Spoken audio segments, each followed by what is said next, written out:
In today's video, we're talking about why you should consider owning a lever gun as a rifle in today's modern world. How's it going, guys? And welcome to another episode of Coffee Talk. My name is Chad, and this is the Hopeful Homestead. You're out here in my little tiny cabin on wheels right now, parked at my family's little campsite here that I built out on our 21-acre homestead that we're going to be building our forever home on here over the next year. And I hope you stick around and subscribe because we're going to be documenting that whole process along the way. But in this series of videos called Coffee Talk, I like to sit out here in my little cabin or out at the campsite and talk to all you dads and husbands out there about all the difficult things in life. Just trying to make it through being a good husband and a good dad to our kids. And part of that is being a good protector and having and owning firearms. And so today we're talking about exactly why you should consider having a lever action rifle as a part of your rifle collection. If you don't already own a rifle, usually lever actions, you can get a pretty high quality one that is a really well precision made firearm for fairly cheap. I mean, cheap being a relative term. For maybe $500, $600, $700, you can get a high quality, really well made rifle that can have quite a bit of power and have it be something that you can use to protect your family. And that goes for AR-15s or lever action guns. But today we're talking about lever action guns. Lever action rifles, lever guns, my favorite kind of rifle. This is completely empty.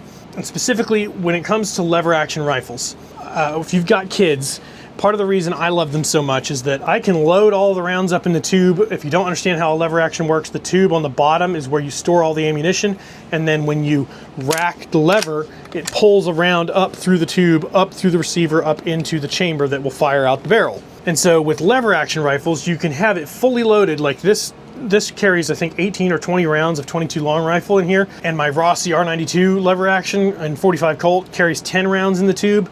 And then I carry these rifles with, and I store them with nothing in the chamber. I keep the chamber empty. Therefore, because it's a single action gun, the trigger does absolutely nothing because the hammer is not cocked. When you run a lever on a lever gun, it will chamber a new round from the tube and then also leave the hammer cocked. As you can see, now the hammer is cocked as a result of pulling that lever. So it's one motion that brings a new round up and prepares the hammer to be fired. And the trigger itself is just single action. It does not do anything. So if you don't have a round in the chamber and the hammer is not cocked, it's a dead gun. A kid is not going to be able to figure out how to fully rack that very easily, especially if they're a young kid. That's a difficult thing to do properly, and it's a big range of motion you have to do smoothly in order for it to actually chamber around.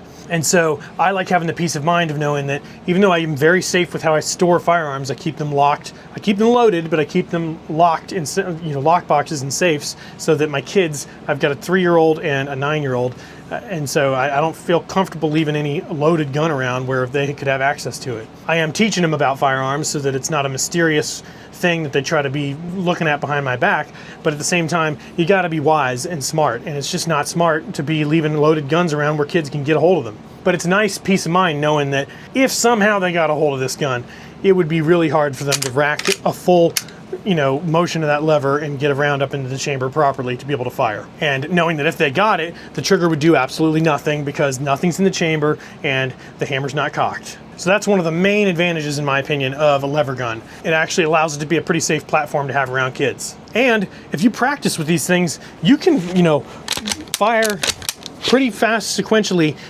not too differently than you could with a semi-auto rifle. If you practice with these things and really get to know your firearm and get proficient with it, you can run these nearly as fast as a semi-auto gun. Not necessarily as fast as you could pull the trigger on a semi-auto gun, but as fast as you would be able to realistically reacquire a good sight picture on a semi-auto gun and pull the trigger again. So you can get almost just as fast with a lever gun. The difference being that a semi-auto rifle can have a 30-round mag in it, so you're going to have more ammo capacity in that regard.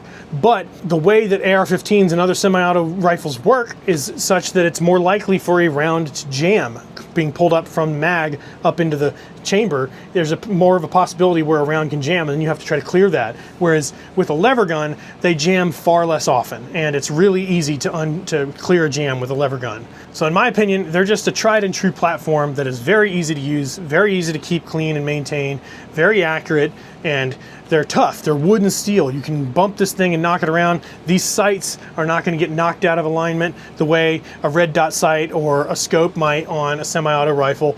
So yeah, there's a lot of perks and a lot of reasons to want a semi-auto modern rifle. And believe me, I think maybe everybody should have at least one that sort of verges on that territory. I do own a Ruger Mini 14 with multiple 30-round magazines chambered in .223. So that is my actual true weapon of home defense in a home invasion scenario. I've got something that will suffice for that. But for when I'm doing work out here on the property, I carry around my 45 Colt lever guns, and when I'm plinking for fun, I pull out this thing and throw hundreds of rounds downrange, working through that action and enjoying the process of firing a gun. And so if you're looking to get a new rifle and looking to have fun at the range, 100% pick up a lever action. It'll be the most fun you have shooting a rifle at the range. Loading and unloading these things is fun. Obviously working the lever is fun. The sound the lever makes when you're, that sound it makes, it's hard to beat that sound. It's just an iconic sounding gun. But that's going to do it for today's video, and that concludes part 3 of this series all about revolvers and lever guns. If you didn't see already, I did a first part of this was talking about why you should choose a revolver in today's modern world, and then I did a second part that was describing the difference between double action and single action revolvers. And then obviously today, discussing why a lever action might be something you should add to your arsenal. But again, my name is Chad, this is the Hopeful Homestead. I hope you decide to stick around and subscribe, because I'd love to have you here. Hit the like button if you enjoyed this, let me know what you think in the comments, and if you feel like sticking around, here's part 1 of this series, so you can go back, if you found this video first, go back and watch part 1 right here to see why you should choose a revolver in today's world. But thanks again for watching, guys, and I'll see you in the next one.